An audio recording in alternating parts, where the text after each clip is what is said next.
Welcome to Samba Samba. Enjoy the video. You start by powering down and unplugging the unit, safety first. Once unplugged, wait about 10 to 15 minutes so internal components stop storing heat. Make sure you move the Xbox to a flat, well-ventilated area with at least 6 to 12 inches clearance.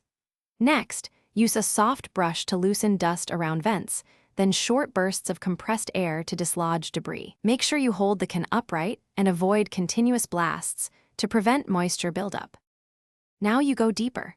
If you're comfortable, remove accessible side panels and use low-pressure air to clean the heatsink and fan blades.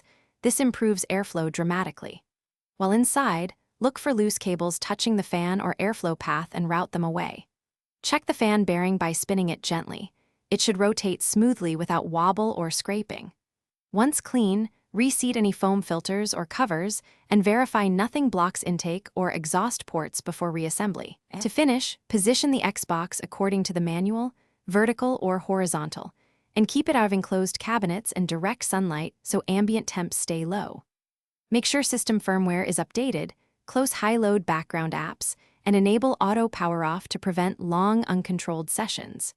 If you still get high temperatures, try moving the console to another room or power outlet to rule out local heat or electrical issues.